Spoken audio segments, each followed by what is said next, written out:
Bonjour à tous, heureux de vous retrouver sur le plateau de Paris Turf TV pour votre quotidienne reçue 5 sur 5, l'émission du Quintet Plus et du Top 5. Pour m'accompagner aujourd'hui, j'ai le plaisir de recevoir Yann Degnaud. Bonjour Yann. Bonjour Philippe, bonjour à tous. Yann, direction Vichy, ce jeudi, le prix Pierre Coulon, une épreuve pour 4 à 10 ans, 2150 mètres Autostar, 8 par ligne. Une course avec une inconnue, c'est pour la plupart des gauchers.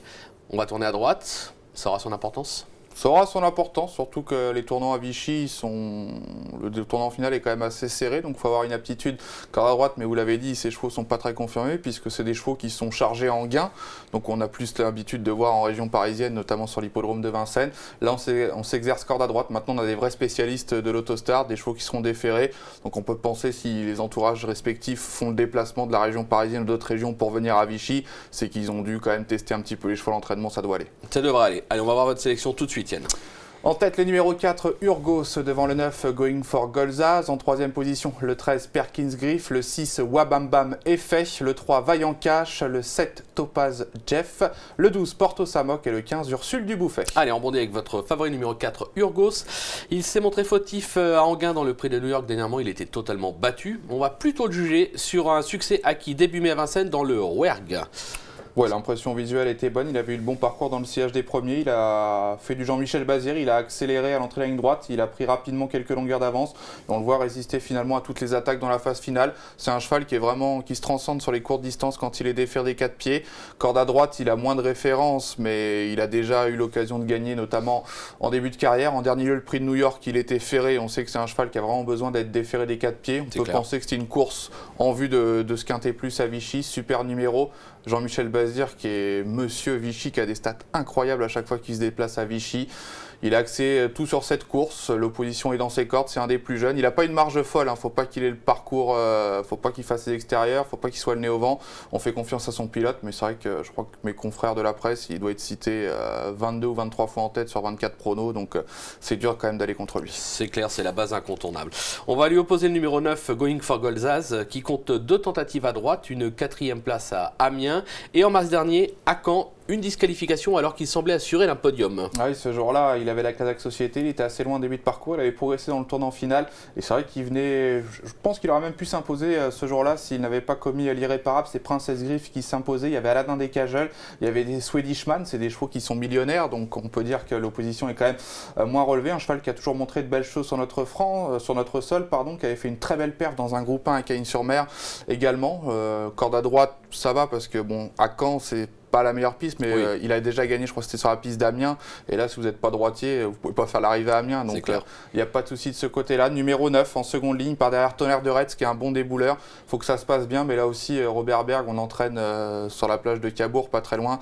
On vient courir à Vichy, un quintet qui est dans ses cordes. Sage, moi je pense qu'il peut même battre Urgos si ça se passe bien. Ah, ça c'est de l'info.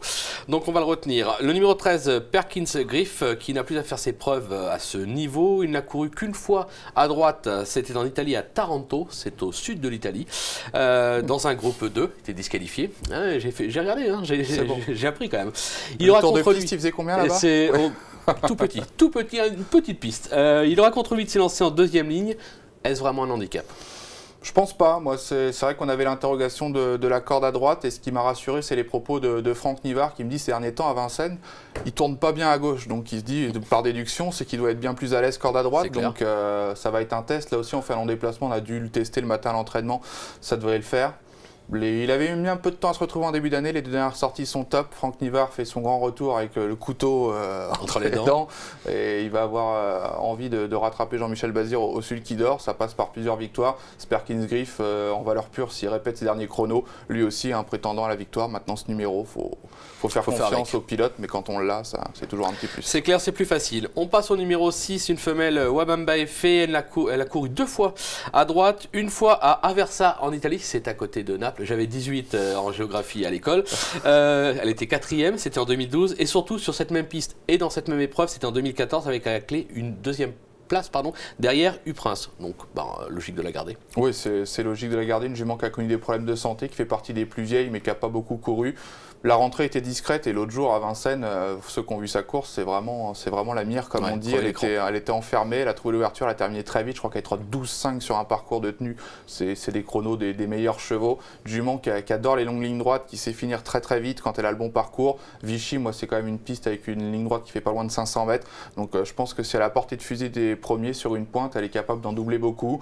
Pour la victoire, il faut que ça se passe bien puisqu'elle est plus jeune, mais là aussi, on fait un long déplacement, très certainement avec de belles ambitions. On va s'en méfier, on l'aura compris. On passe au numéro 3, un petit coup de poker. Vaillant Cash, il est surtout connu sous la selle, avec notamment une deuxième place derrière Scala Turbo cet hiver dans l'Île-de-France. Ses dernières sorties comportent des excuses, notamment la dernière. Le cheval a saigné. J'ai l'impression que vous l'aimez bien celui-là. Ouais, c'est un cheval, je pense qu'on pourrait écrire un livre dessus, parce qu'il a eu une histoire entre ses entraîneurs, ses propriétaires. On a changé, on l'a mis chez Fabrice Soulois, il a fait plein d'entraînements. Cheval qui avait toujours montré de la qualité, mais qui était fou, qui s'était révélé à l'attelage au début avant d'être confirmé au trot monté.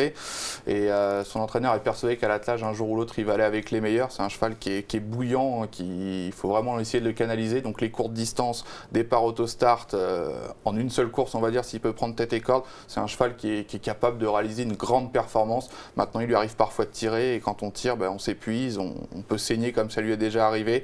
Donc c'est vraiment le point d'interrogation, mais en valeur pure, c'est un cheval de groupe, c'est un cheval de grande classe. Voilà, moi je pense qu'il a un numéro 3 autostart. Si monsieur est décidé et qu'il ne tire pas trop, il peut finir avec 30 mètres d'avance sur le reste du peloton, ça ne serait pas une surprise. Ah, ça ne serait pas une surprise. On va voir ce qu'en pense son propriétaire, puisque Arnaud Lecomte l'a joint au téléphone. On l'écoute tout de suite. La dernière fois, je pensais la gagner. Je pensais en tout cas pas être loin de la vérité. Et le cheval a saigné. Et donc, c'est pour ça qu'il a fait une contre-performance. On l'a soigné. Je suis pas persuadé qu'il soit à 200%, mais il a l'air d'être un peu mieux dans ses poumons en tout cas. Il ronronne encore un peu, mais bon, j'espère qu'il va pas trop tirer, ce qui pourrait le refaire saigner, donc à voir. Bon, sur le papier, c'est quand même un bel engagement par rapport à sa qualité pure. C'est même une très belle possibilité. C'est pour ça que j'y vais. Dès jeudi, qu'est-ce qu'on en fait, Monsieur Génaud, pour les parieurs? Pour les parieurs, moi je suis honnête avec les parieurs parce que c'est quand même eux qui font vivre l'institution. Et toutes les grosses fortunes du trot, elles se sont fait quand même sur les chevaux et sur les parieurs. Donc avec le plus grand respect que je leur dois, je peux pas leur dire qu'il faut le mettre leur maison. Mais je sais qu'il faut pas l'oublier non plus. Mettez pas la maison, mais vous pouvez tenter la cave. L'abri de jardin ou la cave, ça peut être. Ouais, c'est vrai que ça va pas être facile pour un propriétaire de donner un avis sur un cheval comme ça, parce qu'on sait qu'il peut remporter ce quintet comme tirer et plus de son, plus d'image à entrer ligne droite. Donc on va suivre. Je crois qu'il va pas faire de 8 avant la course. On va changer un petit peu et écoutez, on va l'observer à quelques minutes du départ. Si on voit un cheval détendu et voilà, tout ou rien. C'est bien, mais DFD4 en plus, donc on peut le tenter. Ça peut être amusant. Je suis entièrement d'accord avec vous, Yann. On va se quitter avec une petite pépite dans la 4e. Centauré de Blé, qui portera le numéro 13. Alors c'est une course vraiment pas facile à déchiffrer, c'est des 4 ans qui n'ont pas gagné 17 000 euros. Elle a 13 000 euros et part en seconde ligne, c'est Damien Beaune qui l'entraîne. Et j'ai vu une de ses vidéos en province sur l'hippodrome de Durtal il y a 2 mois de ça. Elle avait perdu 60 mètres au départ, elle était hors course. Elle est venue s'imposer dans un lot qui tenait la route, puisque le deuxième a confirmé à gagner en PMU. Et le troisième est un cheval de Franck Nivard qui a gagné 2 courses depuis. Donc ligne très très bonne. Estimée, la jument, elle part en deuxième ligne à Vichy, mais sur les images que j'ai vues, elle est capable de rendre 50 mètres dans cette catégorie-là. Donc si elle ne fait pas de bêtises, elle a l'air un petit peu fofolle, mais je pense qu'il n'y aura pas de course. Il n'y aura pas de course. Ouais. Repéré par Yann, c'est un coup sûr à l'arrivée. Merci Yann pour toutes ces informations. Merci à vous de nous avoir suivis. Bon jeu à tous et à très vite sur le plateau. Au revoir.